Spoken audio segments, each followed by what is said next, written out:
following program may contain coarse language, suggestive dialogue, and discussion of violent imagery and sexual situations. It is intended for mature listeners who can tell the difference between facts and opinions.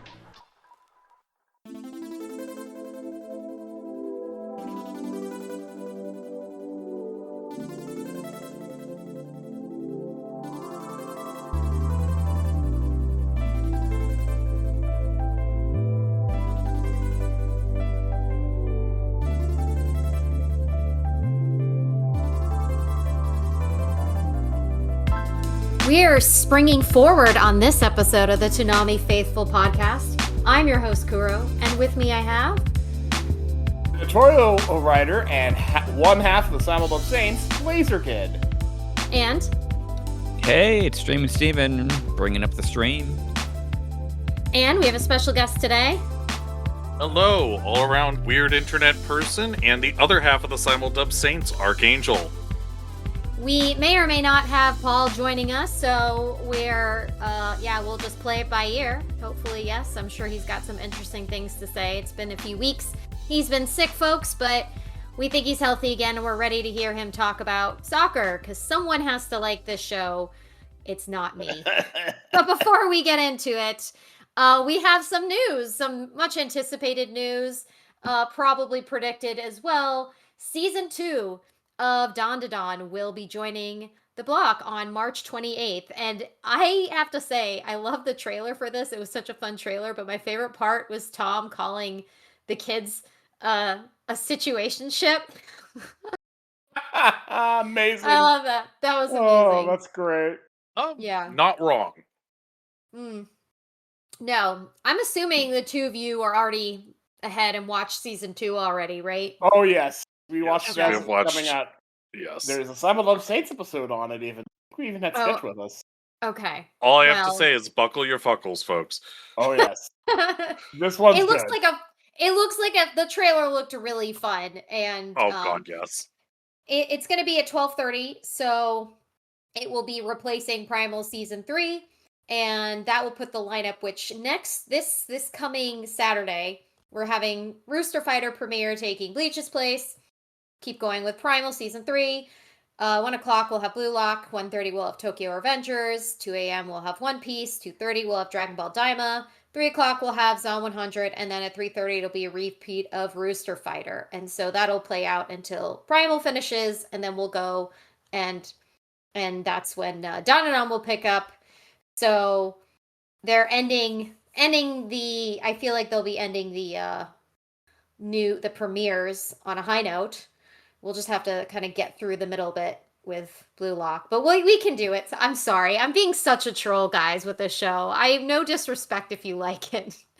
I just can't. I can't get into it. I'm right there with you on both problem. ends of that. I have a theory as to why they're like this, folks, and I will be, although it's not my favorite or anything, I will be sticking up for it in my own way later.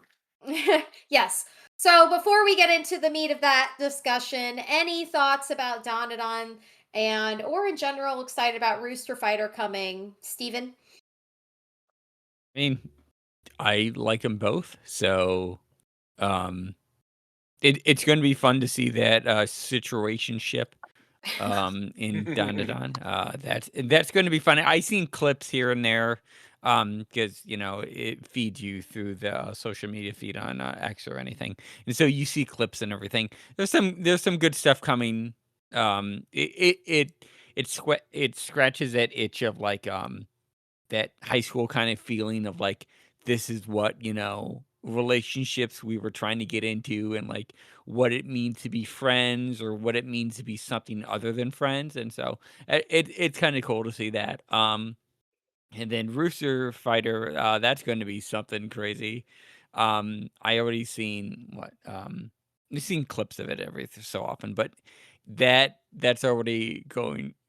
I mean, I can't say anything other than I'm like almost speechless to that thing, because it's a rooster with the powers of Goku fighting demons. I mean, crazy, but what more can you have on Toonami? Have you seen a rooster? Like, seriously, they're aggressive, man. Oh yeah, They are incredibly aggressive. If you've ever heard of cockfighting, that's what that is. Yeah, It gets fatal. cockfight. I had two roosters for a little while. They were really nice to me. I mean, one of them was terrified of me, and the other one loved pets. But they definitely kept the. We had a falcon situation. They like to sit and watch the girls, so there was some aggressive protection situation happening in my chicken coop. But you didn't come on here to listen to me talk about my chickens. You're here excited about Rooster Fighter and hopefully excited about Dawn to Dawn because I am too. Also, I feel like that the return of Dawn to Dawn will be like the return of something more blatantly supernatural. Like both Blue Lock and Oh, Tokyo yes. Revengers are pretty realistic, minus like the time travel, but that's not like super over. And then, Primal, it's kind of like it plays with the idea, I guess. I think that I like having that that blatant fantasy element. I need Oh, that. I'm right there with you. Those my favorites. I love my supernatural adventures, Yes. Yeah. and Dawn to Exactly. Dawn is that in space. Yes. Yes. We get aliens for those of you who like the sci-fi element. Yeah. We get ghosts Dawn who to like Dawn the is just horror element. bonkers. We It is get bonkers. romance for those of you who like the romance element. I And will I'll say do that. the romance in Dawn to Dawn actually works. Oh, totally. It's adorable. It's very cute. Yeah. I think everybody can agree Also, on that. getting Dawn to Dawn and Rooster Fighter makes me want to make a really bad joke, but if they go next to each other, is that going to be the cockle-doodle dong hour?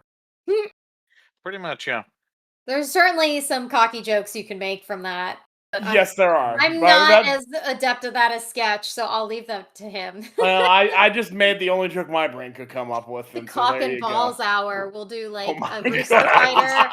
Fighter and Dawn to Dawn. Well, You know what? That works! Because he's That looking for totally his balls. It's the cock and ball hour. There you go. Yep. Oh my God. And Yeah, I everyone's said like, it. "Why are you being so vulgar?" And you're like, "What?" I said it so you don't have to. No, I appreciate it. Like I said, my dumb brain just went cockle doodle dong. I got the brain That's of a good, too. 2-year-old. You paved the way for me. Well, I'm Okay. glad. Yeah. Oh gosh, Well- I'm always happy to see more Dawn to Dawn. Especially because for the Simuldub side, we're not seeing it till 2027. Yeah, really that long? I Yep, guess that makes no, sense. see nothing for this year for Dawn to Dawn. With the amount of production quality on that, I am not surprised. Yeah. But let's just say season 2 ends on a fun moment. So hopefully we'll get pretty close when season 3 happens. Hopefully we'll get pretty close to the Toonami airing. Because that'd be really awesome. I just wish that for some of these series that have multiple seasons, they wouldn't wait until well after the season 2 has aired to even Yeah. greenlight a season 3 or season 2. They don't even like greenlight fall subsequent seasons until like after something has aired. So that's why you have these long gaps. Like I can I understand agree. needing time for production and animation and recording and all that stuff. Like that takes time and I respect that artistic process. But like there's the executive level decision to continue with a series takes so long sometimes, and like as a viewer that can be extremely frustrating, especially if you're watching at a delay on Toonami. And to Toonami's credit, usually we don't have a long gap to wait between seasons, so we it was only a couple months, which I can live with that. But if it's a year till the next season, then it's going to be even longer than that till we even see it. So it's a little frustrating. Yeah. Yeah. We Yeah. say that. It just occurs to me. I wonder if, and I don't know if this is the way it works, but what I would think is, what I would do is, unless I was really uncertain, I would greenlight just the pre-production part with a small team for pre-pro, and then see how the numbers go for the show once it goes out, and then you haven't lost that much money. Yeah. Well, what I have noticed, and this is only because I've been gathering news for our podcast for Simuldub Saints, a lot of the shows will just immediately announce, "Hey, we're the next season's coming," and Dawn to Dawn did that when season 2 ends. It's like, "Hey, season 3's coming in 2027." We're all like, I don't know. Maybe the studios are just kind of booked out. There's animators I are really definitely don't. overworked. The animators are 100% overworked. over there. Maybe, That is yeah, maybe absolutely a stop problem. forcing them to make crap. I mean, I'm not gonna disagree with you on that. I have seen what seasons look like, and oh my god, there is so much stuff that I have zero interest. I feel like you could easily cut like 45%, and I'm being really conservative there. You could easily just like not do like 40% of the animes that come out. They're just not good. And I feel like I waste so much time as a viewer trying to weed out some of these things. Yeah, Like, but I oh mean, great, this looks really good. look at TV or net or any streaming service. It's the same anywhere. I feel like the volume of animation does exceed like what you might see on a typical cable network though. Like they really pump them out. I mean, any one season, and you guys can attest to this, like how many single premieres do you start off with before you trickle down to the stuff you cover? You know? Crunchyroll alone. Now, this is not all dubbed. This is everything. Crunchyroll is doing 52 shows. Yeah, that's crazy. And that's That's just crazy. um. Even crazier to think there's probably someone following all 52, but we You all think have to that's have nuts? hobbies. That's a We full time regularly job right watch. there. We Yeah. regularly watch like 20, 23, somewhere in that amount. That's about the amount of shows we watch for our podcast. So, Yeah. and that's after we've weeded things out. Yeah, Yeah, that's a we don't lot. we don't have a It is a specific lot. limit exactly. No, It's just but is it's this what good are enough to we? make the cut? Yeah, what are we interested in seeing? That's kind of how that plays out. And a lot of times, there's like, no, I'm not even interested in this, or let's try it. No, and that happens. Yeah. Whereas in the case of one show that specifically, in theory, appealed to me, please don't suck, please don't suck, please don't suck. It sucks, unfortunately, but it's I not think I know horrible. But exactly which yeah, one you that know the is. one. Yeah. Yeah, I Yeah, thought so. it's just so formulaic. It's sad. I think that's why I prefer this model that Toonami has of a catered experience because it weeds out a lot of stuff for me. And usually I'm pretty happy with the results. Usually I can sit and be entertained for a couple hours. And then, anything else like someone else can recommend to me or I'll see enough things online enough that I, decide, oh, this seems really interesting. I'll add it to my list. Or one of you guys recommend something to me. I don't have the bandwidth. Mhm. I've been playing the Oh no, Crunchyroll gone. fast channel recently, and it's funny because like I'll just have it on, and it'll expose me to things that I normally wouldn't seek out. Like I texted Laser last night. Yep. What was it? Deco Decadence, which is a Decadence. very good show. Yeah, like I was watching it and kind of getting into it. I got to episode 8. I Oh, still good. a Oh, little you. confused about some plot points, but like so that's nice that was there. That was already on. It was playing and I was watching it, you know? Yeah. I definitely think that there's room for streaming to actually, do stuff. Uh, I like when they do pretend cable channels, like your Pluto TVs, Yeah, I love your that. Tubi. I love Fast that very channels. much. Yes, Yeah. fast channels. I I'm a big knew that was fan. a trend. I'm a Yeah, big I fan. just had a thought. When you guys saying, I just had a thought. What if Crunchyroll, for example, could set it up so that influencers or really anyone who wanted to, it'd probably do some sort of affiliate deal or whatever, set it up so that you can set up a group viewing block at a regular time, and just like we do privately through Discord with the friend group. And then, you have somebody or some buddies who are the anchor of that, and it's, whatever shows we're going through at the moment, and that would be an alternative experience for people. I think the closest you'd And, be able do to it get through something like Crunchyroll. that, I think the closest you could get them to do something like that would be something where you could create your own curated list of, hey, these are the shows that run at this time. Then Yeah, well, you could share your quote unquote channel with other people who have Crunchyroll. Right, well, That's the well, closest that- I Like can the see that working. Spotify of Exactly. Yeah, Crunchyroll. Yes, that yes. would take no I would development hate time. that. What I'm proposing I would would be hate that. much better, and Which is why they're not but going to do it would it. require some development. I agree. What you're talking about would be really cool. Right. I also don't think is there any realistic. Okay. Well, in any case, I do appreciate them taking the effort. We got the teaser, so we knew this was coming. We knew Don Don was coming, and I'm still holding out hope that maybe when it's done, we'll get the next Blue Exorcist. I'm not giving that up. It's gonna come this year. Absolutely. Which, speaking of blue things, If you keep saying that, they're just gonna give you season 1 again just to troll you. no, I gosh. swear, like all my desperate pleading for them to do season 2 funny is eventually worked. It took a It while, but it did. worked. It's Okay. funny. I actually I'm almost done with that now. I've got 4 episodes left. Well, before we get too deep into that, Yes, we're going all over the place. we're Let's talking about focus. blue things. Let's move on to Blue Lock. Let's get We're it. gonna lock get this it- conversation. Get it out of over here. with. Yeah. Take it away, Laser. Okay, well, Blue Lock episode 5. They're going out on an all-out attack. They talk more about some weapons.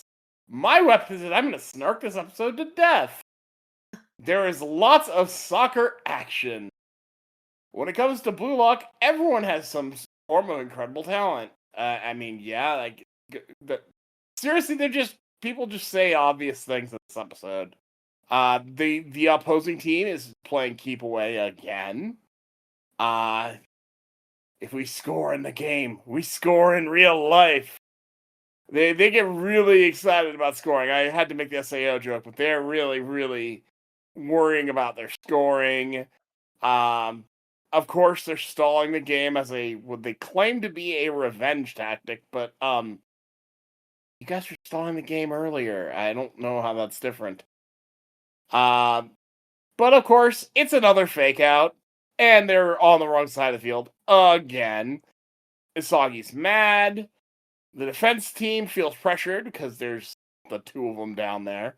It's all over if the enemy team makes a goal, but Isagi once again moves at the speed of plot all the way down that field and blocks the shot. And he says that this is where he belongs because he can smell a goal.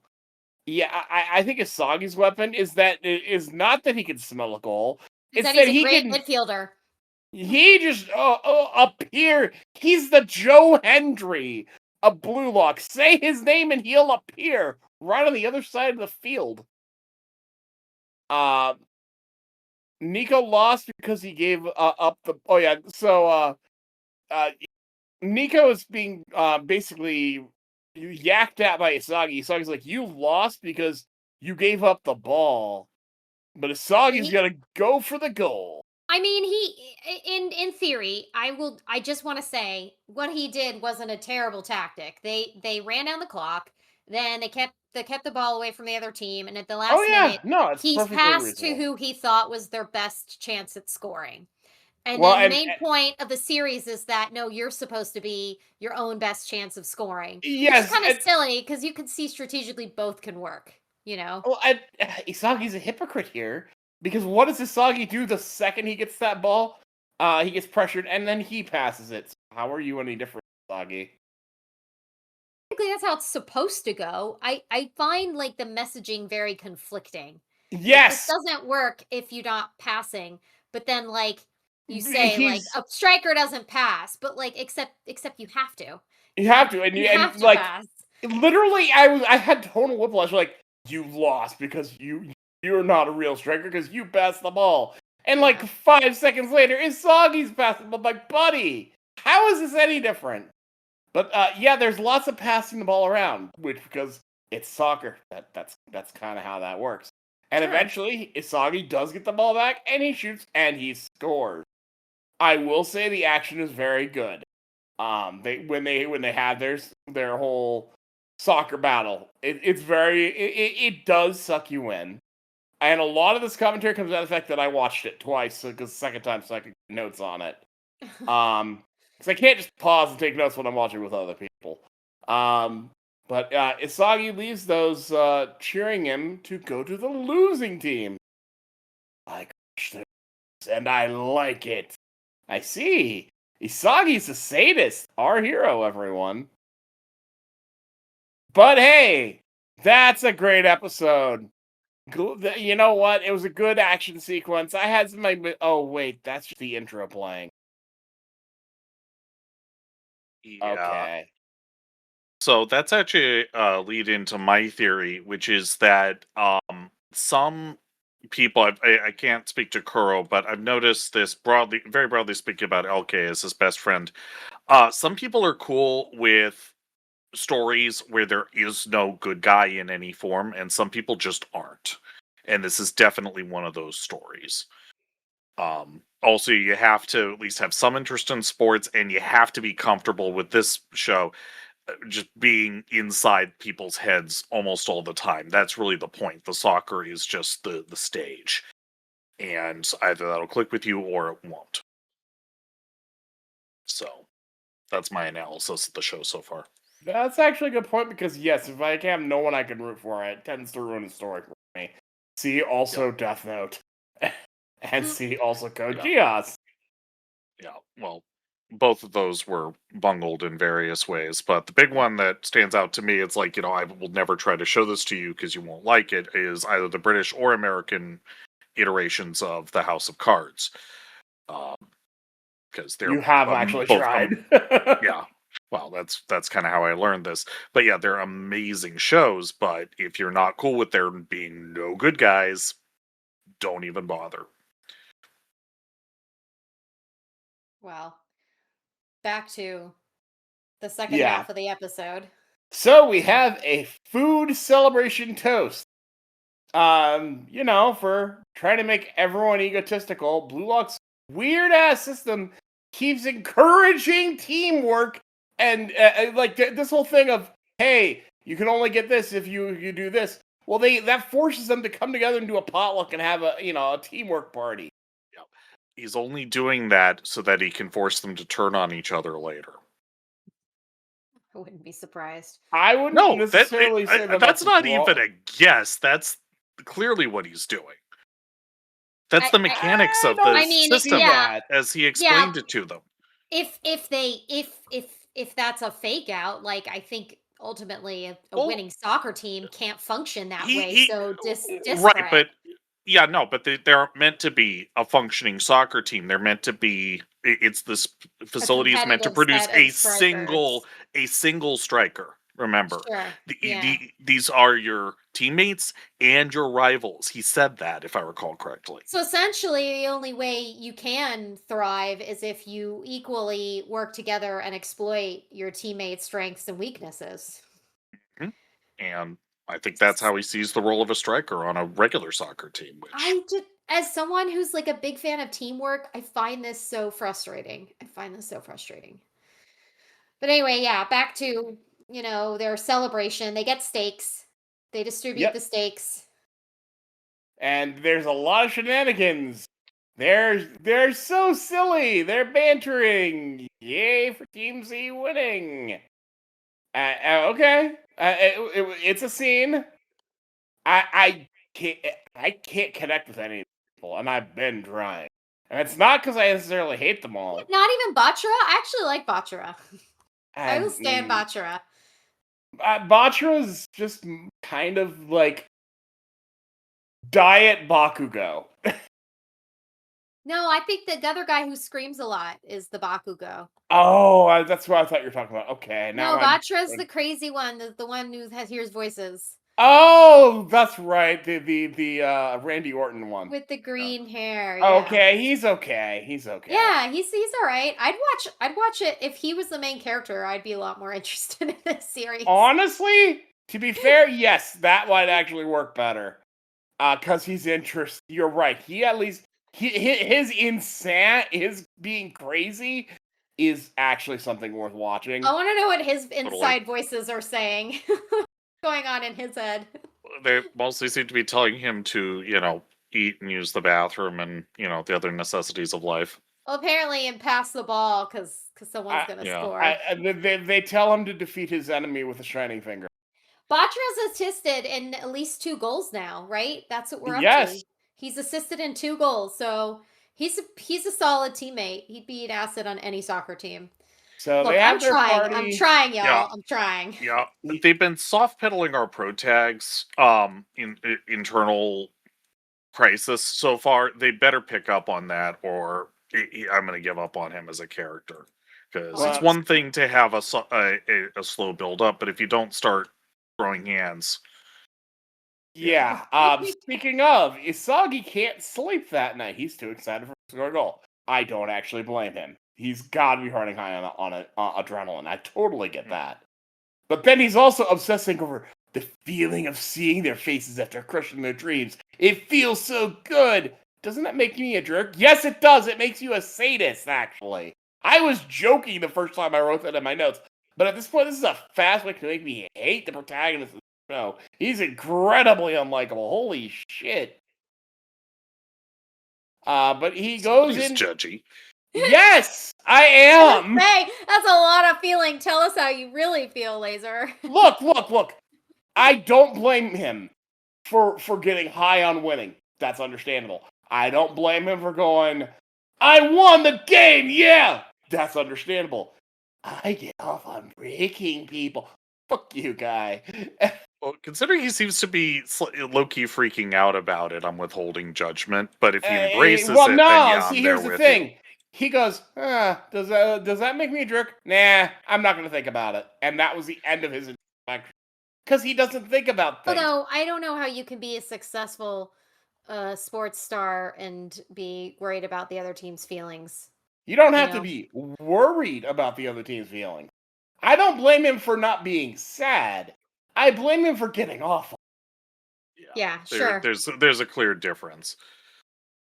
Okay, fair enough. So he's up late. There's a difference between liking to win and liking to make other people lose. You're catching on to my point. Yes, that's exactly. Yeah, no. I agree with your point. I'm just withholding judgment because he hasn't finished that arc yet.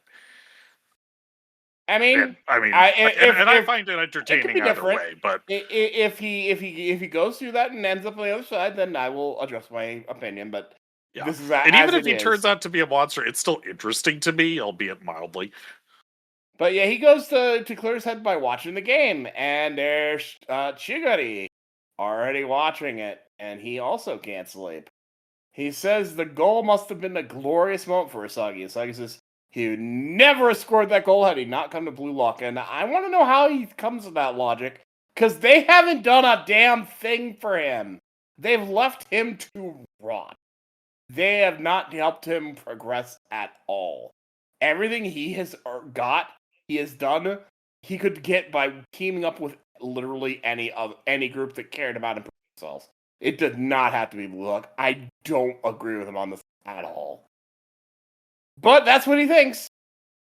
Chigari believes that Isagi has a larger spatial awareness that can be trained up rather than triggered at randomly. And, of course, Isagi's like, is that my weapon? Oh, God, that phrasing is going to drive me up the wall. I swear to God. But Isagi says that Chigari is really a nice guy. But Chigari says, no, he's not. He's only telling him so they can win. So Isagi turns that around. Uno reverse cards on Chigari. Hey, so what's your weapon? Chigari's like, yeah, my answer's not changed. I'm not going to tell you. And Isagi pushes, well, I'm also wanting to win, so it is my business because I want to win too. Chigari had an ACL tear in his right leg. Ow, that's no joke. As a WWE fan, that's a career ender. I've seen it happen multiple times with WWE people, and that is no joke. And apparently this happened a year ago. If he enters the same spot, he will never play again. Not just professionally, period. Chigari came to Blue Lock to give him an excuse to give up on his dream. And Isagi's like, no, you're lying. You want to fight too. I didn't know Isagi was psychic. And Chigari rightfully angry says, how do you know anything about me? And kind of just leaves and slams the door behind him. Yeah, you earned that one, Isagi. Yeah, I think he's just projecting, but Oh, I mean, yes. But the deadline for the progress report from Ego and Henri is coming up. And Ego's making weird noodle concoction. Apparently, this is all he eats because he wasn't allowed to when he was playing, but now he can eat it all the time. Also, he's making Henri do his laundry because in my contract, I don't gotta do anything I don't wanna. It's a man child. I mean, that's speaking as a white collar professional. Contract is a contract, you know. Ego thinks that the selection's going well, and he's about to administer some spice to the mix. Of course, he adds some spice to his noodles, but he also means to what's going on in Blue Lock. Isagi is struggling at practice. They're all way more athletic than him and faster than him, except for when he teleports across the whole field. Well, when the plot needs him to, of course. But now that he doesn't need to teleport across the field for the plot, yeah, he's slower than everybody. He feels bad for dragging everyone down and pissing out Chiguri. And it's Ego! Best character of the show. Let's go. Sauce and mayo. Ew. One or the other guy, and I wouldn't do mayo with this particular dish, but yeah. I'm gonna withhold final judgment until I've tried it sometime, maybe. But yeah, but As yeah, a not mayo go fan, dumping. that gave me the ick. As a Mayo fan, as a Mayo fanatic, that gives me questions. I have questions. I've only ever liked mayo on one specific like Arby's sandwich. Otherwise, not so much. Okay. It pairs well with just about any meat. You know, not like. Well, it's the chicken cordon bleu sandwich, and it melds with the cheese very well. Okay. And that is the only time I've ever liked mayo. Otherwise, yeah. Okay. But Ego shows everyone his updated charts. They gotta beat Team W or they're gonna be booted out of Blue Log. Oh no! It's not if not the same exact plot point we just had. We win or we lose everything. It's kind of getting old. I think we'd better make our peace with it if we're gonna have to watch this show. Yeah. Yeah. Because that's kind of that seems to be the point of the whole plot. But they gotta stop making such a big deal when it's like the 12th time that it's happened. I could draw certain parallels to Dragon Ball Z, but I won't to spare your feelings. Oh, I could argue on that one, buddy. Dragon Ball Z varies that up quite a bit. I'm sure it felt that way to someone who's super into it like you would, but to the casual fan, it feels like the same thing every week. Okay. I am going to crack the whip. We have to stay on topic. On topic. Oh. All right. So Isagi's now the lead of the group. Finding your weapon is just the start. You polish it until it shimmers. Okay, Ego. Stay being crazy, Ego. Stay being crazy. Everyone decides it's best to rest before their match, but Isagi is struggling with how to polish his weapon. He decides he needs to improve his physique so he can use his weapon whenever it triggers. Buddy, that's what happens every time. You teleport across the field. But the rest of the group decides to join him on the speed training because Team Z now revolves around Isagi. This should be a really emotionally powerful moment. Everyone is kind of formed around a protagonist. He's earned a leadership spot. But it just kind of falls flat because I kind of low-key hate the guy right now. And even if I didn't, he's not very relatable or likable. He's kind of... Before I started going, dude, what the heck is wrong with you? It was kind of boring. I'm not having that level of a strong reaction. Admittedly, while I'm not enjoying this show as much as I enjoy other shows that are currently airing, it's mostly because it's not holding an interest to me, not because like I'm actively disliking. Like I have had strong reactions to things that are bad that I can say, like this, like Tokyo Ghouls. I had a very strong reaction to that, and God, I couldn't even finish watching it. Like I stopped This is the first time that I just stopped watching something during airing and just like fucked off and made a sandwich every time it air. This one, like, I'll watch, but admittedly, it's just boring to me. This isn't, and I'm not saying this is a reflection of the show itself. I think it definitely has a certain audience appeal to certain audience, and I think it still is probably a good addition for Toonami because of course some of those viewers are there. It's just not holding any interest to me because I think it starts off with something that I don't care anything about, which is soccer, and just it's built up around that. Like everything that's built up around that are elements that stem from it or like other types of, adolescent, post-adolescent male drama that I just don't find interesting. And there's also no demons, so I'm Yeah, also Yeah. despite how down I'm coming on us, I don't hate the show. I just don't. yeah. The only Yeah. thing what I have interested in the show is the adults. I want to see more of the grown-ups and what they're trying to do That is the with best part of soccer the as a show. whole. Yeah, I want to care about. I want to see the kids as a lens into that. But I think I'm going to be disappointed. It looks to be literally the opposite. Yep. Oh well. Steven, Hey. Steven, what do you think? What are you thinking about this latest episode of Blue Lock? I don't know what's going on, man, but they're just fighting about soccer. So I mean, it's a soccer game. I mean, I had better times watching paint dry, but aside from that, I mean, I love the animation. That's cool. Yes. The animation is very good. It's I wasn't excellent. quite done with the description. Yeah, I've been seeing things online that saying season 1 and if we get season 2, the animation is like bad or like not up to par, but the story and everything else is the best. I don't know about that. I mean, it's basically like a death game, but with soccer and everything. And like Kuro said, and I'm not that into it. I watched one soccer game in high school, and I was wondering like what was going on with everything in the game. I liked how they kick the ball from one end to the field to the other end. I'm like, hey, that guy could be a football player. But I mean, not that interested in it, but I mean, I am live tweeting it, so I do see a lot of people who do like it. It is Blue Lock, so it is cool. You know, it, Ark said, I would like to see the adults. The adults are like the drama because it feels like what is it? It's a bit of it's not SAO, but it kind of is. It's kind of like that kind of like death game kind of thing. And so I would Yeah. love to see the adults banging on the doors of Blue Lock, trying to get their kids out because they're living in there all too much longer, and they don't know what's That going would be on. interesting.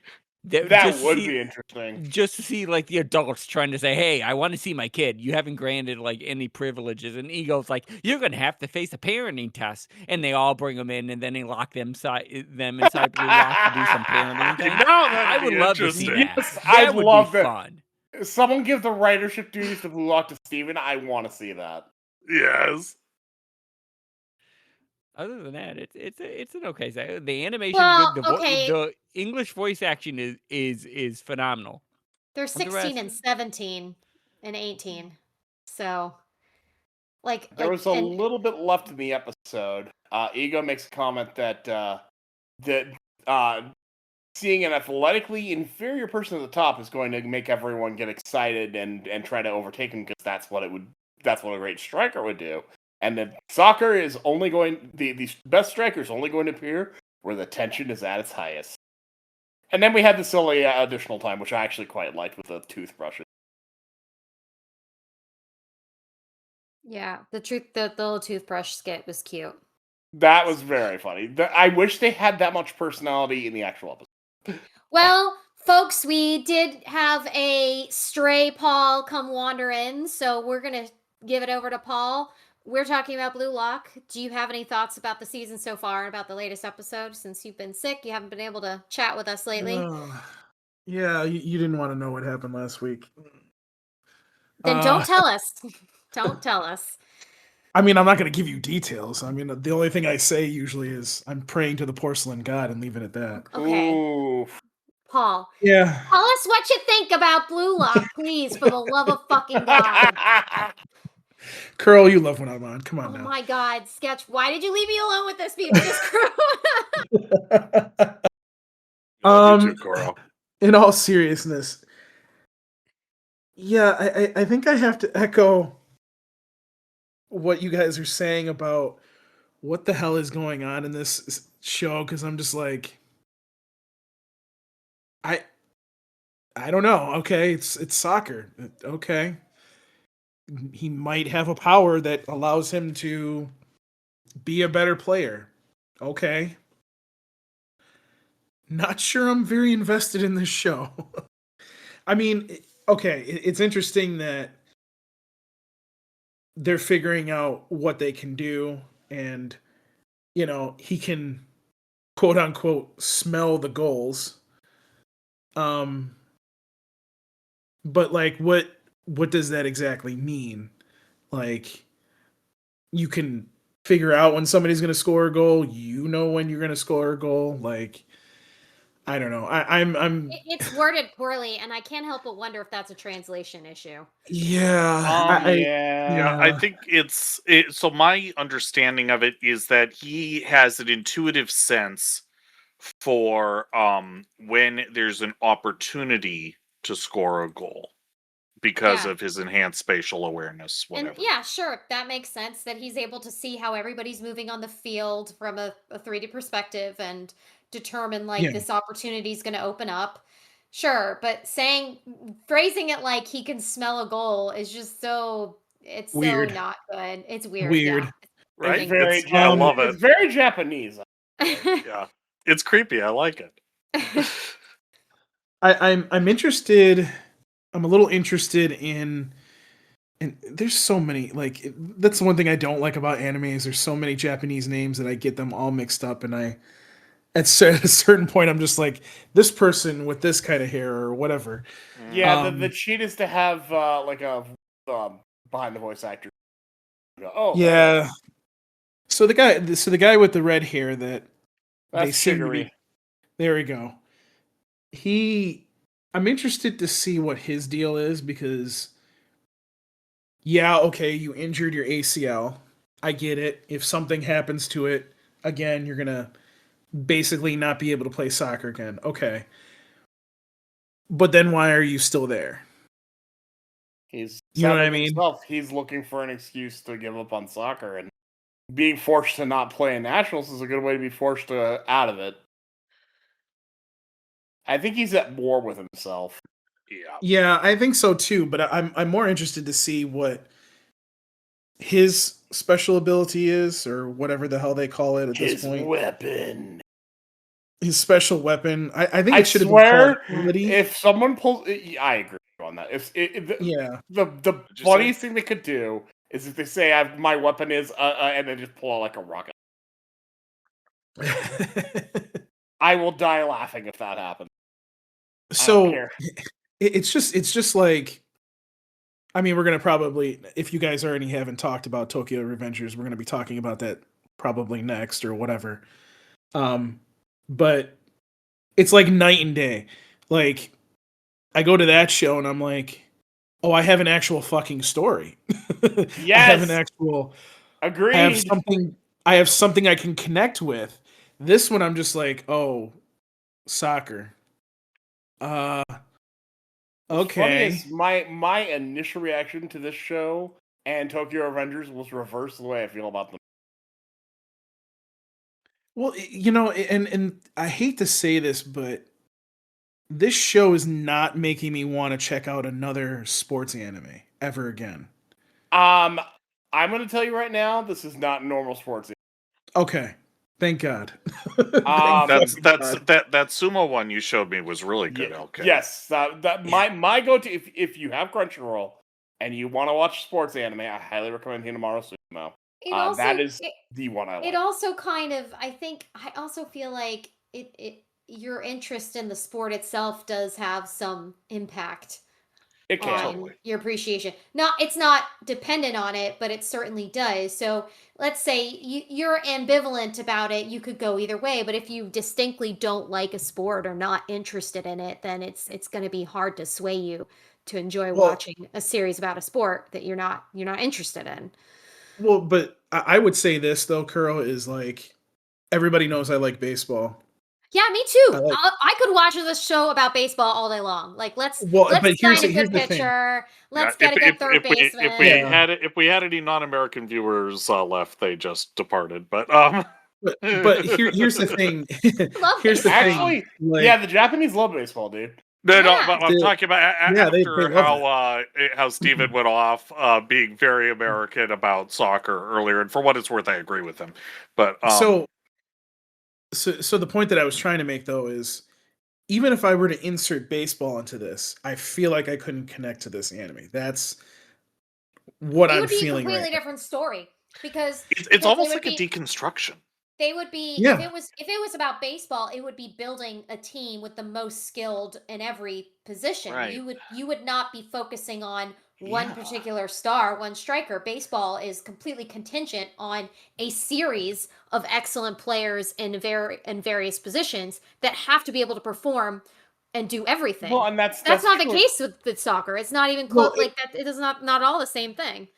And here's another thing too I is think like that's part of the point. Yeah, so which is why I like Tokyo baseball. Revengers, you have a purpose to what he's doing. Yes, in Blue Lock, you're, whoever comes out on top is going to be in a premier position to be on the professional soccer team for Japan. Okay, fine, great. But you're not making me connect to that. You know what I mean? So it's like, why is this important? Why you're not making me connect? You're not connecting me.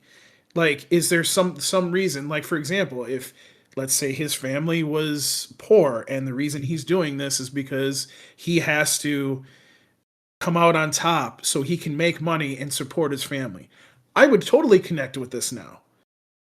But you don't have that type of story behind it. And by the way, I'm not saying that's the story I want. I'm giving that as an example.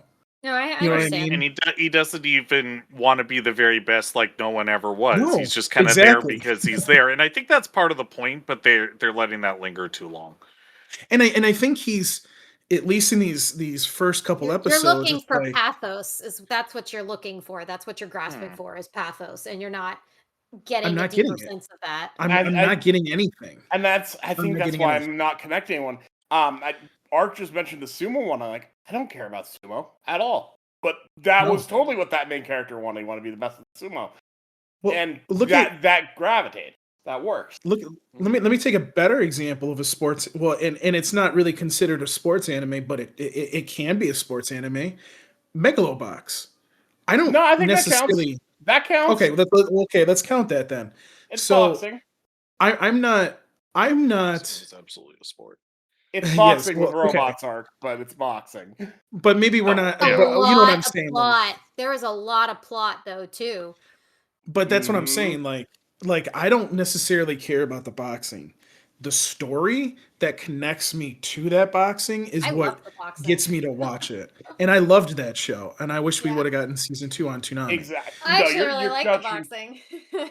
Yeah, I enjoyed the boxing okay, but I absolutely agree.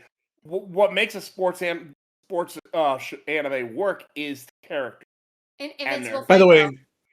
Yes, yes, exactly. There you go. Whichever one in And- here loved. So And by the way, I don't. Josh usually is watching these streams, and I know he tweeted that he he was done with Blue Lock. I'm almost about there with you, Josh. So for once, I think would we're on the like same to keep level. watching so that he can come on here at the end and tell us what he thinks. But if he's I would love to have had him on here to just go at it, but yeah, I don't. I also mind. want someone who really likes the show to come on and tell us what they love about it. That would be Absolutely. great. I want As some much as balance. I just absolutely hold it off. Look, everyone loves something, and there's power in that, and I'd love to hear from people who loves it. And by the way, I had mentioned this before. I can tell, excuse me, that this series is popular to a lot of people, but I guess I'm trying to figure out why it is, because I can see it behind those hashtags. I can see what's going on, and I'm like, okay, I see this is a popular hashtag, but why is Blue Lock popular? Why To are that people, note, you know what I someone did mean? post. Mr. AJ Tibb posted a comment that I think is actually pretty relevant to your question. He says, "This is the problem. My opinion is Blue Lock is for people who have watched a few or a lot of sports anime that are all the same, and this is one that is opposite of that." I was excited when it first was announced and almost immediately thought, but why though? So I think it's because it doesn't follow the typical stream of a sports anime that that's its Contrast. That would appeal. make sense. Yeah, it's why I love being on podcasts with people, is because listening to smart people talk gives me ideas in the moment. And the thought I had that I think I vocalized is, maybe this is meant to be in part a deconstruction of your typical sports anime, like on Could be. purpose. Yeah. Maybe it's an experiment. Maybe that's what it is. Well, You it know, definitely is, but let's see what this maybe does. But maybe it's the author saying, okay, but what if we throw out the whole power of friendship thing and do the exact opposite? Where do we wind up as sports? me Well, banging my head on the wall. yeah. I think we have Fair enough. explored this as much as we can, taken this far I as much as we can. completely So agree. I'm ready to move on. Let's talk about some Primal before we talk about Tokyo Revengers. I really want to talk about this episode of Primal.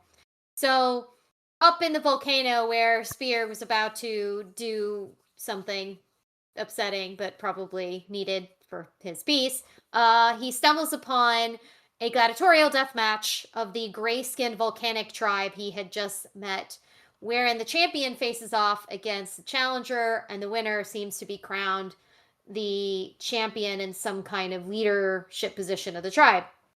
Spear unwillingly becomes the challenger, facing off against their champion, who I learn is named Killax.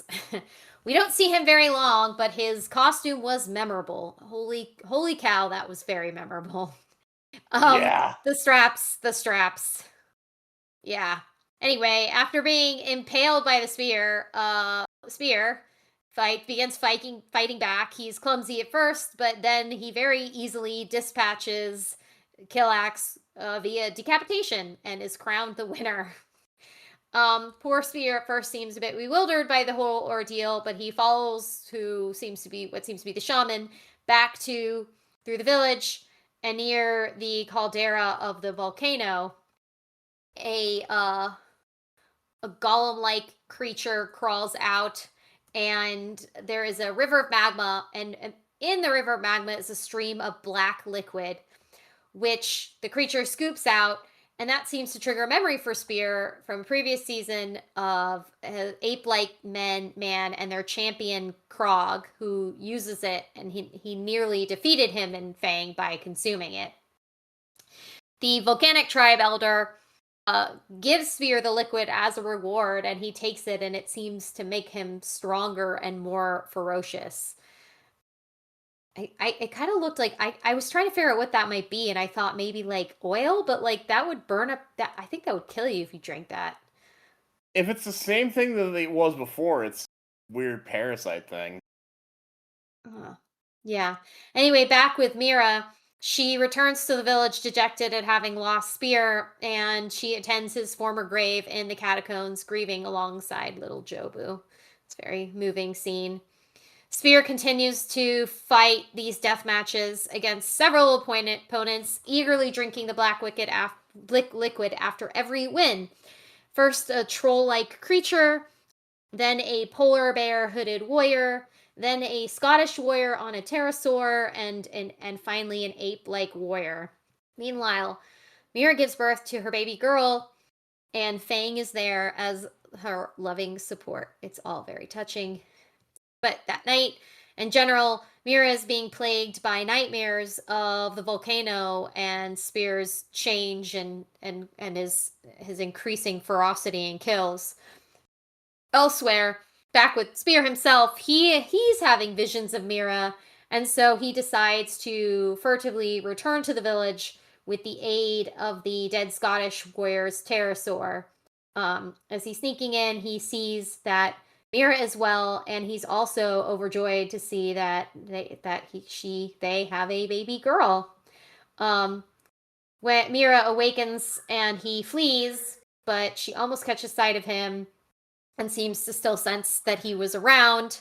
Fang also awakens and smells Spear. So Mira goes to her village's maps hut, the map hut, and uses this to attempt to deduce where Spear might be located. Back with Spear, he is re-engaged in the next death match with some kind of green-skinned ogre creature. So there's a lot going on. There's a lot going on. I want to start with Steven. What are your thoughts on this episode of Primal? Man, that was a good episode. All hail King Spear. Yeah, that back in him the just action. him just winning, and because he's undead, so like that gives him a bit of an advantage, so he doesn't die immediately, which is cool. But him winning and then just not knowing what to do with the crown or anything is just immediately funny. It's like they put it on his head and he's like, "What? What's happening?" And they all bow down to him, which is cool. That dark liquid, it's like some that black ooze that we seen. I think it was like, what was it, episode? I don't know what episode. It was that first season, where he fought that other beast, Krog, I think it was, or something. I don't Yes, know. Krog was Um, his name. yeah, that was like, it reminded me of Pirates of Darkwater, the actual Darkwater, and I'm like, Yeah. "Oh, Oh it's my Darkwater." god! What? Wow! I cannot believe. Like, wow, that takes me back. Pirates of Dark Water. Oh, that was such a good series. Sorry. Holy That's cow! okay. Steven, can you please not age us? Thanks. I Oh, appreciate sorry. it. No, I'll try Aegis. not I to. love that show. Um, I mean, it reminded me of that, and I'm like, because it's flowing into lava, and it's like, what has to be thick enough to do that? And so it has to be some weird thing that's like flowing with, I don't know, it's magic. But him just like getting addicted to it every time he wins, he gets another sip, and he's like happy about it. He goes, "Yeah, Yeah. man!" His eye bulges out. Oh I was yeah. like, and I'm like, I guess it heals him. I don't know, but it didn't heal his, because I thought it would heal his, like, it would heal that hand that he has. That's like a Boy, that would skeleton. have made me feel a lot better, but no, it No, didn't. it didn't do that. But Because that's making me crazy. yeah. And then when that Scottish warrior comes in, I'm like, is that Val Hallen from Dexter's Lab? Is that is Yeah. I thought it was, but I'm like, no, it wasn't. But it would have been cool if it was. But him just flying on the pterosaur to, like, he figured out how to do it. Spear is like learning as a zombie. This guy belongs on Zom 100 or something, because this dude's like learning to become like a Oh, wouldn't that proper be a gentleman. cameo? And Yeah. it's like, I don't know, Like man. fighting the other zombies, Yeah, it creating a is kind of. colorful, like paint splash of the puree of dead zombies. I mean, it is cool him learning how to fly. I kind of like, I don't know how did that Scottish guy get that huge nail and chain into the rock where Spear was like almost struggling to lift that thing up. It's anime. Don't ask questions. Don't ask Okay. questions. Um, but yeah, great episode as always. Loved it. Yeah, no notes from me. Yeah. Paul, how you feel about this latest episode of Primal? I mean, it's Primal. You know, I guess it's getting better. I'm just, those first couple of episodes just kind of took me out. Plus, I am getting a little weirded out by like, okay, are we going like Monty Python here with him at this point? Oh look, I lost most of my arm. It's just a flesh wound, literally. Like Jesus Christ, like is this dude gonna like have his face sliced off and he's still gonna be fine? Like, okay. I definitely got under the impression that all of this is very intentional, like building this monster that Spear is for some kind of ultimate ending purpose Oh. of. We're almost there. We'll find Yeah. out. Yeah. But yeah, not too much. I mean, I don't really have too much to say about Primal, honestly. That's okay. So, other than him like losing limbs all the time, other than that, I'm just like, okay. Yeah. Ark, have you been watching Primal? I have not, but based on your listening to you guys talk, I have two things to say. One, and they made me their chief. Two, this all sounds metal as fuck, not gonna lie. Just listening to you describe it. That's fair. That's fair. Dude, it is. That's It is accurate. amazing. Yeah, that's all I have to say. Yes. I love that. That might be the episode title. Laser. You know what? I've decided that Steven needs to be Primal's hype man. I feel like it's due. I'll do I it. mean, it's been I mean, even Laser admitted that he liked this episode, and he doesn't really like the series. So Yeah, no, this was a good episode.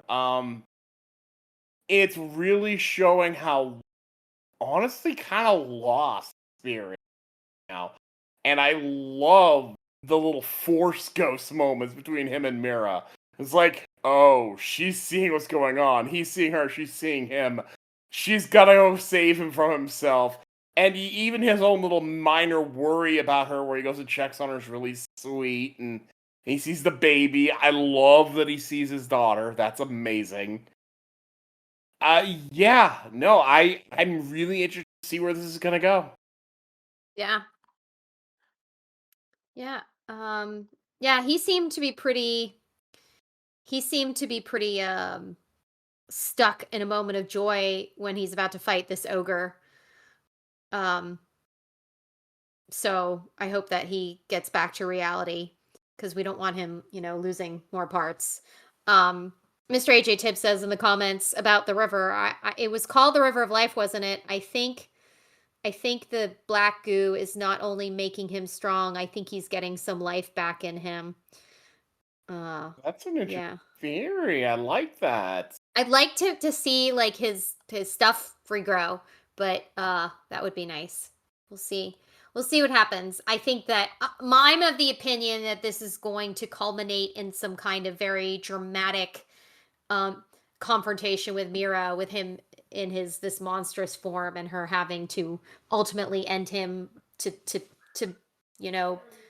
do the right thing, like keep him from becoming worse, I guess. But that's just my opinion. Who knows? Tartakovsky likes to surprise us. I can But see it. yeah, I think it is time to follow up now. Finally, let's talk about Tokyo Revengers. This was this was a very dramatic episode in a certain way, because we get to see a side of gang life after, not just the boys getting beaten up, but some of the consequences. So it starts off with Takamichi learning that he's been fired from his job because he's been absent from work for 2 weeks.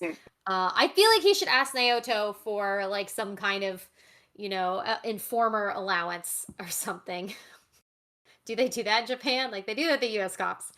Anyway, Naoto researches They have Draken's to. death. Yeah. They pay him because he's helping you with your case and stuff.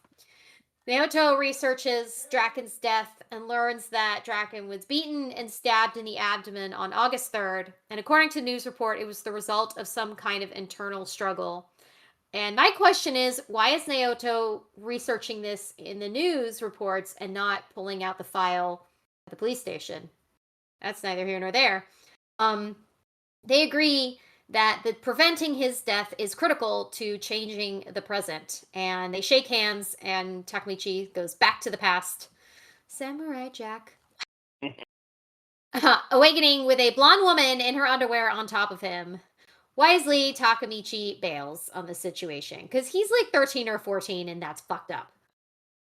He then runs into Hinata, and she notices that he's been acting really weird lately, and notes that his personality is changing between when he's coming back and forth when he's going back and forth in time. She's very perceptive. His conversation with her, however, is interrupted by a phone call from Draken, who wants him to meet at a shrine, and Hinata decides to go with him. And there he runs into a group of bikers who turn out to be part of the gang. They're calling themselves Tomon, I notice, and not Tokyo Manji. I don't know what the relevance of that is, but that did strike me as interesting. Also, I don't know if anyone caught the reverse swastika on the bike. that was there.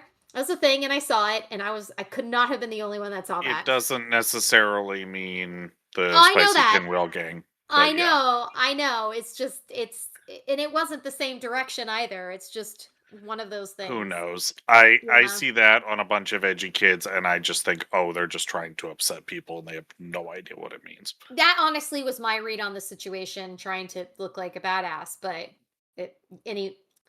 either way, it's there.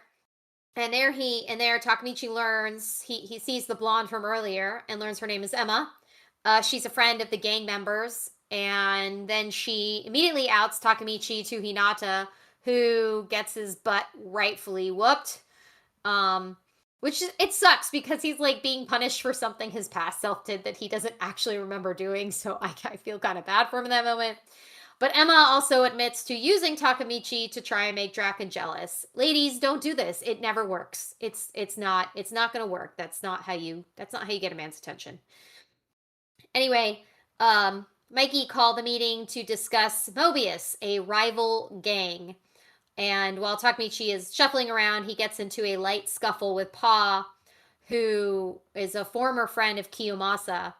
But he's just angry about something completely unrelated and was looking for an excuse, because we learn, unfortunately, that Pa's girlfriend was raped by the Mobius gang, and he was beaten up, robbed, and then his family was also beaten up.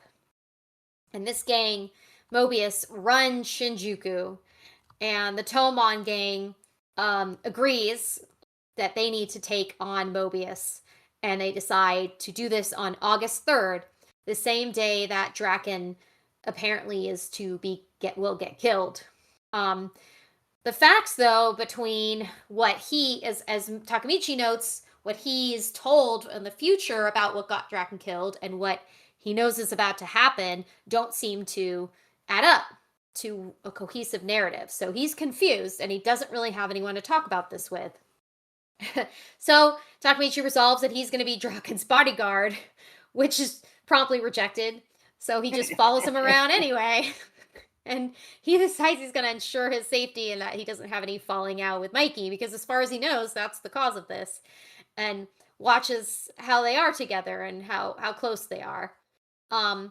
After a charming little lunch with the two, Draken takes Mikey to the hospital to visit who we learn is Pa's girlfriend, who is unconscious in the hospital due to her violent assault. And the father sees them and starts taking his anger out on the two boys. And Draken ends up holding Mikey back while he's being yelled at by this understandably angry father, who blames them for the gang violence. After that, Draken points out to Mikey that they can't let innocent people get dragged into their gang stuff, which is true. Takamichi observes how much of a positive influence Draken is on Mikey. So what happens in the future that makes them fight each other? I think something's funny going on here. Yeah. Some thoughts about this. I think the most salient point here is the inconsistencies between what Takamichi learns in the future about the gang and about key figures involved, and when he goes back, like the news article said, oh, you know, he was stabbed in internal struggle, when it's very clear that there's nothing even close to that happening between Mikey and Draken. And then Mobius wasn't even mentioned in the news report, and yet here clearly there's signs of another very violent gang who are running that part of Shinjuku. Like I find the inconsistencies very fascinating, and I can't help but wonder how intentional that is to the plot, or whether now that's just like a delay in the time continuum and things haven't the timeline isn't adjusting to all the changes that Takamichi's making. Ark, what do you think? I know you're watching this, so I'm sure you have some thoughts about all this time travel stuff. I don't know. I mean, it's all a little fucked up for me to take in. Yeah. Because I mean, my solution to this sort of thing is just ultra violence, which would defeat the point of the show, and also is not possible for him in his position. So I'm not really of much use here. Yeah. It's hard to not have a strong reaction, but I think that is intentional, that you know, there on one hand, Mikey wants to have this glorified gang. On the other hand, Draken's pointing out, like, yeah, we can be tough and run the town, but remember, there are real people that can get hurt if we don't keep things under control. Which is probably why he was kicking Kiyomasa's ass, because Kiyomasa was clearly out of control and not contributing to like the vision that he had for his gang, which is it's weird to say. Like there's it's like the old school Sicilian mafia, where like Well, the old school certain Yakuza, things, I would say. yeah, there were certain elements that were always off limits. But what was in limits was pure there's like violence. Right, but there's rules. Yes. You keep it business, not personal. You don't involve families. You don't involve children. Those are the big ones. And so, in particular, what they did to the guy's girlfriend who was not involved, that's beyond the pale. That's death. That's death for you and your whole gang unless they disown you. Yeah. Yeah, and I can see like an all-out gang war, though. There's no way that there's not going to be No, that's not long-term even gang war. consequences. If I was in the gang leader, what's his face, the kid's place, I would Mikey. just be saying, yeah. If I was in Mikey's place, I would be calling for just a wipe. You know, we are going to end these people. We are going to relegate them to the past tense. I think that's kind of his intention. He seemed really set on outing them completely.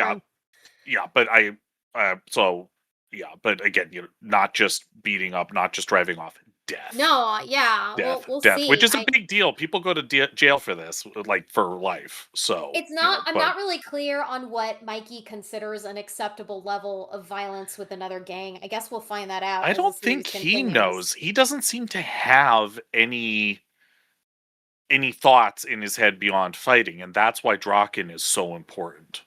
Yeah, Draken which is makes his you wonder. soul. Yeah. How does he have all this respect? How does he have all this following? Just because he's really good at beating people up. You know how boys are. Laser, what are your thoughts about this episode? It's gonna bear repeating, and it's gonna probably be said again. But where are the adults?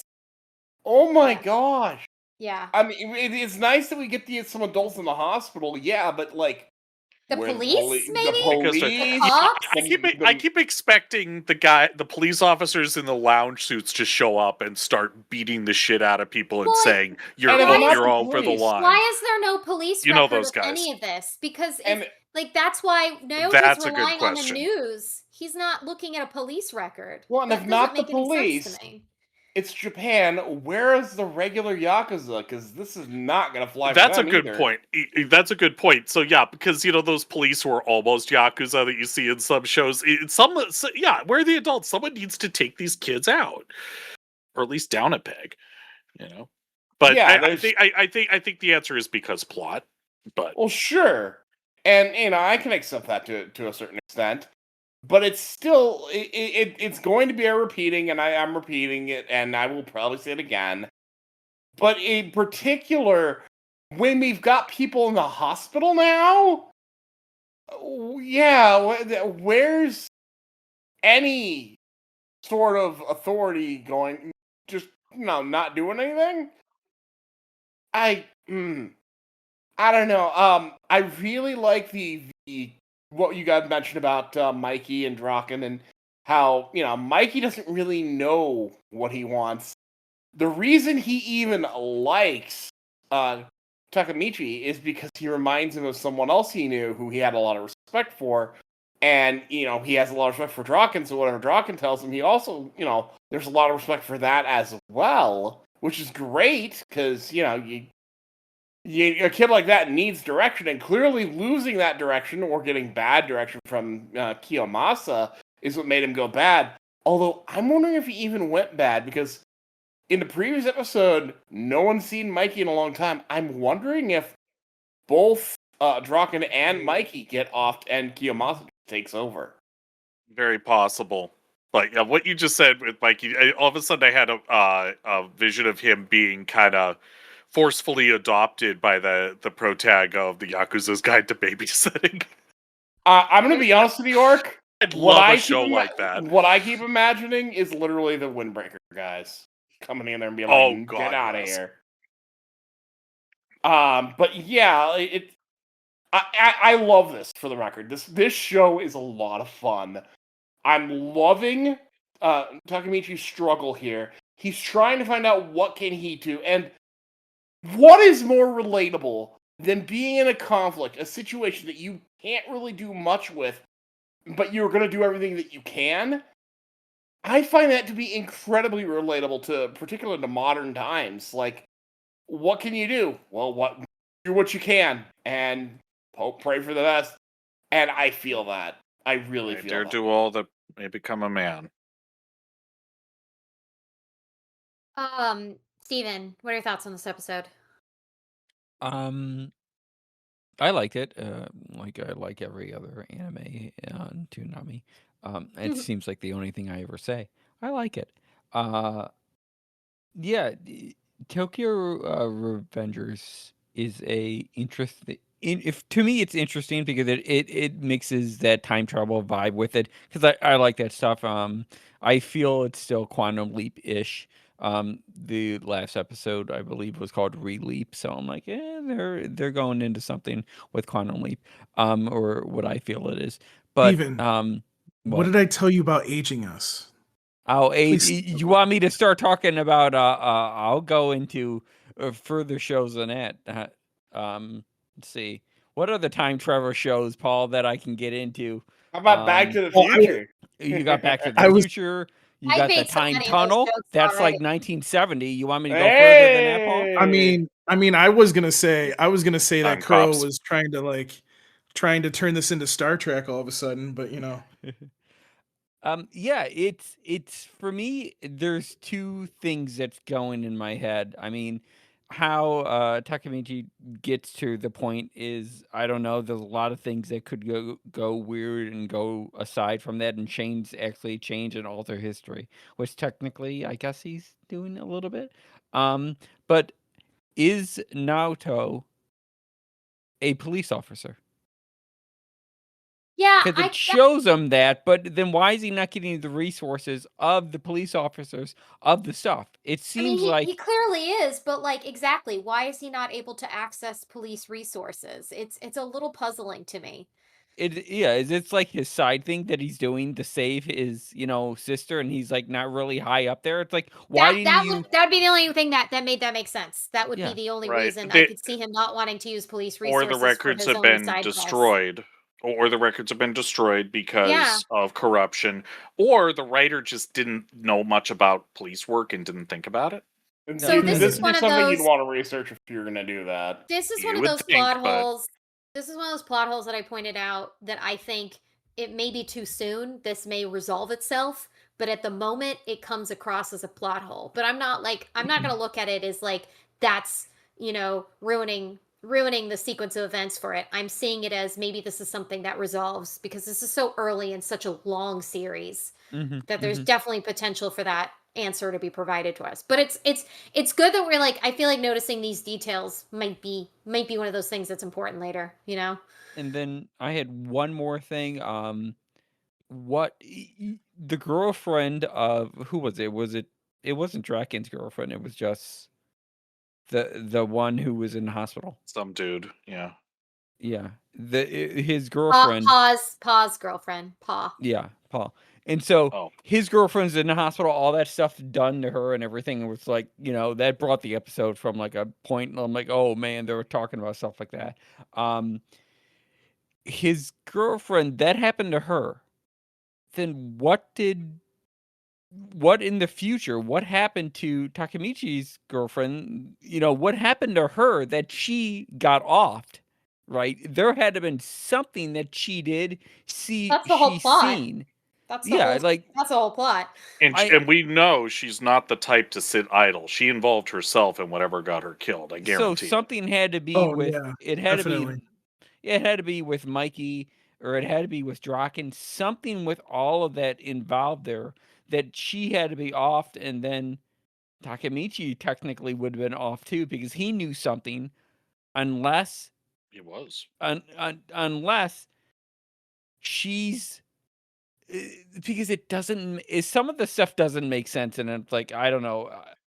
Maybe I'm like theory crafting. You gotta play. You do gotta play the long game. I'm willing to accept that. I find that when I pick something out that I'm like, what's missing here? It's because at this stage I just accept that I don't know enough. But maybe picking it out will be one of those things that will come together later. Is she a time traveler? I don't think so. No, but she knows something is wrong with him. Yeah, because she's a woman, and he's like, he goes from being a douchey 13-year-old to being like a considerate young man. I would say that's pretty. Remember what's his face who took a overt. walk off the roof had kind of figured it out too. Yeah, they're noticing things. He figured it out because of the last second rescue that happened. So that's how he noticed. How do you jump from last second rescue to he's a time traveler? Well, how do you jump from? That's what we said last week. No, that's what we said last week. We had the same conversation. Like it's hard. Like what are we missing here? Well, and how do you jump from hey, I shook hands and you time traveled? Yeah. I don't think we're supposed to think about it too hard. I'm not willing to say like this is an issue at this stage in the game because like okay no I don't think it's an issue. It's funny to notice. There's 2 whole seasons, although I don't know if we're gonna get both. Maybe we're just all cynical because we watched Blue Lock. They better get this fucking. I think that's definitely part of the problem. I think you're absolutely right. But season 1 is 24 episodes long. Yeah, and then it's another total between 2 and 3, another total 24 episodes. So that's 48 episodes we have to get through for all of this to come together. So I'm willing to give it, and it's nice. Like it's been a long time since we've had a 24 episode series on the block. Like it gives you a lot more flexibility, and I love that. I miss the old days of 24 episode series. I miss those. I miss them as well. Yeah. I wonder if we're gonna get season 2 because that's Hulu. I'm certain eventually.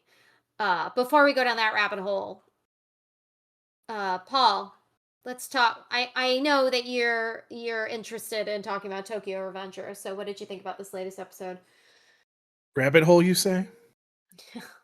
Stay that makes Kuro.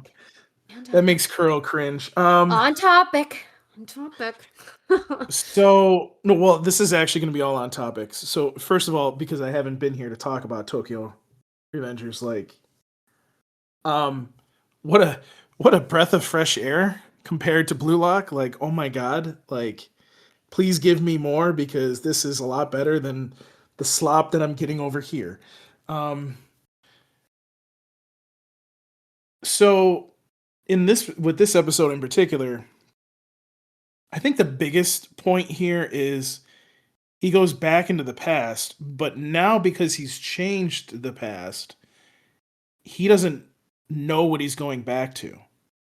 So it's interesting because it's like now he's living events that technically he went through, but he doesn't remember because he didn't do those things. So it's like, huh, okay, this is interesting. Um, the one thing that's caught my that was interesting, and I relate back to episode 3 when I believe it's Mikey's telling him like this is my plan for the future for a gang and blah blah blah. Um, he's looking at him going, well, wait a minute. So this dude's going to be involved in her death? That doesn't seem like that's going to happen. So relating to this episode, it's like, is Mikey behind any of this, or is it just other people being stupid? You know? And what I think the more important point here is, and I think this is the bigger picture too, to what some of you guys were saying. Number one, is he really a police officer? And is he directing the I, future? he is a police officer. We saw Yeah. him handle a suicide. He was talking to the Okay. cops and taking Okay. he's taking statements. He's definitely a cop. But what is like is there something more to it, I guess is what I'm trying to say. Like is there something more to this that we're supposed to know and we'll learn down the line or something? But also I think the bigger point here is I think he's starting to get into this territory of, oh shit, I got to be careful what I do because yes, the ultimate goal is to make sure she doesn't die. We get that. That's the ultimate goal here. But now we're getting into territory, like I was saying, you don't know what's going on. But also, if you do too much, you might hurt the future. So how do you navigate that? So and I find that really interesting. So if you needed to know, like this series has me hooked in. So Yeah. you know, it's fascinating because it's like this guy changes a part of the future without knowing that he did it, and then is like, oh shit, I just changed the future. So now we're here at this point in episode 5, and you're like, uh-oh, what else is gonna happen now? So, you know, Well, it should be interesting to see. there's still one more player on the board that we haven't been introduced to fully yet that we know is important, and that's Yeah. um what's his name, the guy, Kiseki, who we've seen, he was alluded to in episode 4 and 3. We saw his face twice. Yep. We know Yep. that his friend Takamichi's friend Akun was terrified of him and that he was running at that stage in the future. He's the one running the gang. So I think I think it's worthwhile. Like I think it would be a solid theory to assume that Kiseki is a huge factor and a huge player in all of these things going wrong. And without we haven't met this character yet, but he's definitely looming like a shadow in the background. So I'm just waiting to see like how he introduces himself and how he impacts the plot more like forward or more forthrightly rather than like the shadowy figure.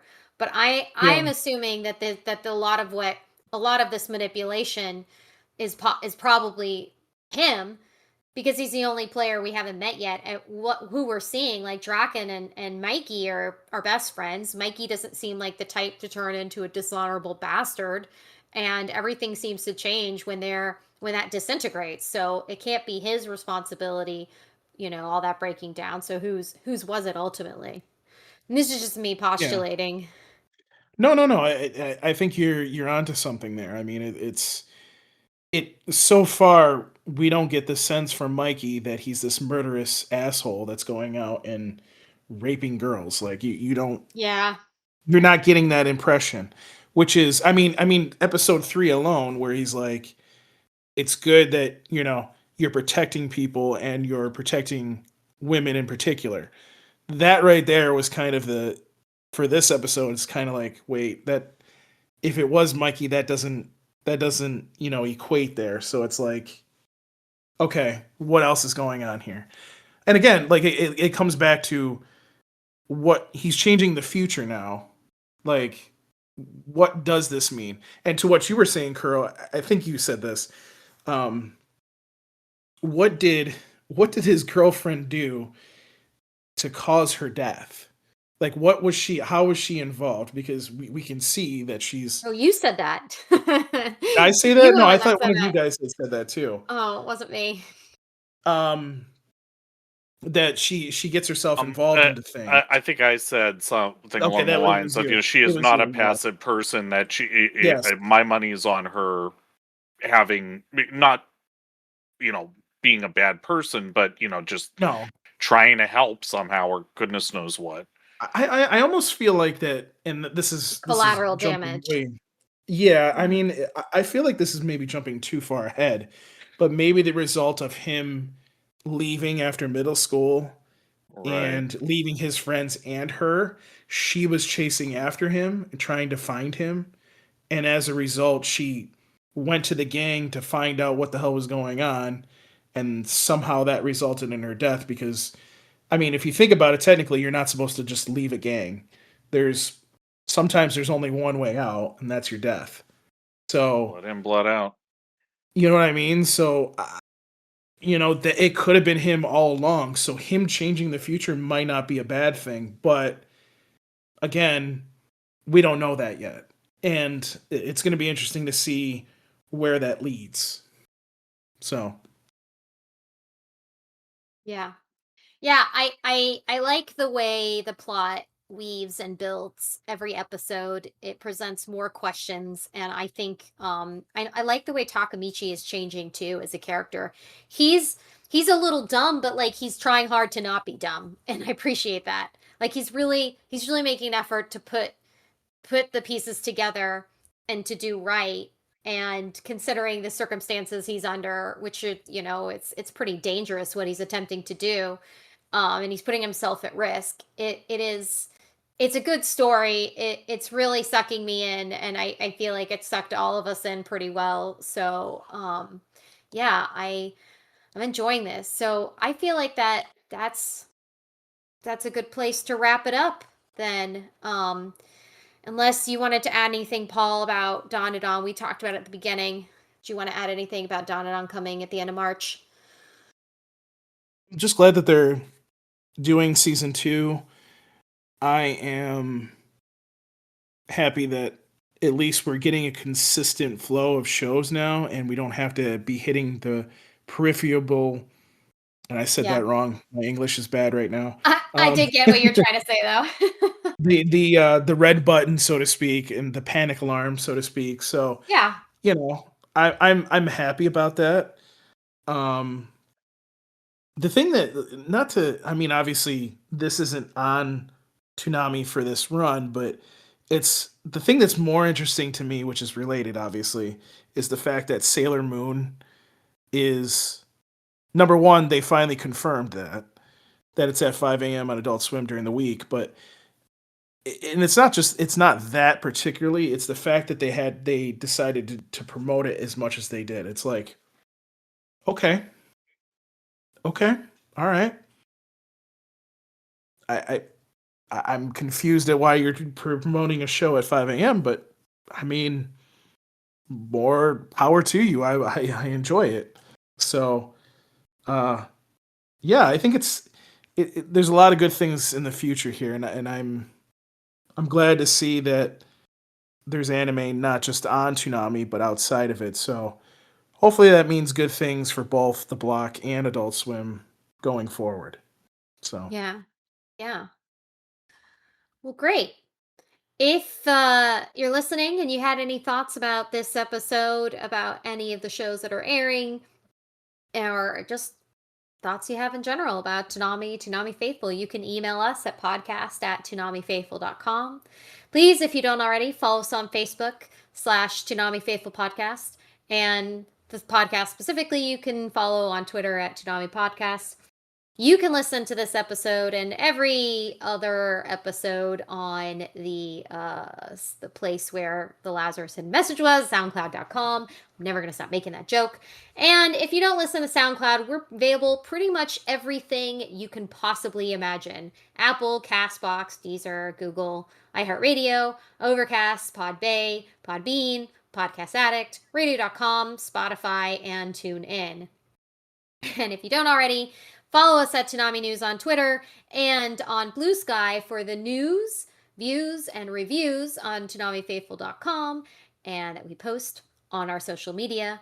And if you want to help us support the website, please subscribe to the Toonami Faithful Pass at Patreon.com. Paul, where can they find you now that you're back with us? Well, certainly not near the porcelain god that I was God, with. I knew you were going to make me cringe. I just knew it. I knew you were going to say something to make me cringe. One more time, just for the hell of it. So you can find me on X, Twitter, whatever the fuck you want to call it these days, at Paul Pascrillo, and of course on Blue Sky. You can find me there. I really should be talking more on there. And you can email me, paulpascrillo at ToonamiFaithful.com. One other thing to add, Kuro will either like this or not like this, but I do have a screener for Rooster Fighter, and I will be reviewing it. Hell yes. So, yes. Love that. So I'm probably watching that tomorrow and hopefully this week. Yes. Let's do that I'm tomorrow. I'm gonna try to have the review up Thursday or Friday, hopefully. That would be excellent. That would be excellent. I have to be very careful with what I write, so because I was given something that said, "Do you agree to this?" I'm like, yeah, just like I agree to it every single time. So yeah. So you'll see that. And I might talk about that a little bit for people that are on Patreon. So if you're on Patreon, you may see me talk about it a little bit. I can't give spoilers away because I don't need Adult Swim to slit my throat and hide my body somewhere. So, yeah. Mark, since you're not on social media, and aside from that, you want to tell them about your podcast? I am the co-host of the Simuldub Saints, which we try to do every week. It's me and LK talking about the simultaneously dubbed anime that's coming out on Crunchyroll, High Dive, and wherever else if we ever get other places worth talking about. And so aside from that, you can you can find me reading a lot of books, playing a lot of video games, and otherwise not up to much. Sounds like me. Video games and books. Laser, where can they find you? You can find me on Twitter at LaserKidPrime. You can find me on Blue Sky at LaserKid. And as Ark mentioned, you can find me on my podcast, The Simuldub Saints. And I think Ark described that very well. Streamin' Steven, where can they find you? Man, I've been streaming online. Finally beat Hollow Knight, so that was good. Yay! Congratulations! That's awesome. Thank you. Will you play the next Congrats, one? bro. I don't know. Now you can play Silk Song. Play the next one. Yeah, play the next one and just get hung up on that one because I got to tell you, as much as I liked Hollow Knight and was a fun game, that game is obtuse and very hard. And so I got like That's words kind of with the it. point, but yeah, or so I understand. Aside from that, yeah, I'm on like every social media site. If you see someone talking about Kamen Rider, 50% of the time it's probably me. The other 50% is in Yu-Gi-Oh. Yes. And you can find me when I'm not reading book 2 of Dungeon Crawler Carl. Everybody should read it. It's awesome. I am on Blue Sky and I'm on Twitter at Happy Kuro Kitty. Thank you so much for listening. If you tuned into Twitch for a live stream, we greatly appreciate it, and we always love seeing your comments as we talk. If not, if you're listening to this on any of the numerous podcasts that are available, thank you so much. We wouldn't be here without you. Your listenership is crucial to us being able to do what we do. So feel free to share with your friends if you know anybody who might be interested in what we put out. And that's a wrap. Peace and good night.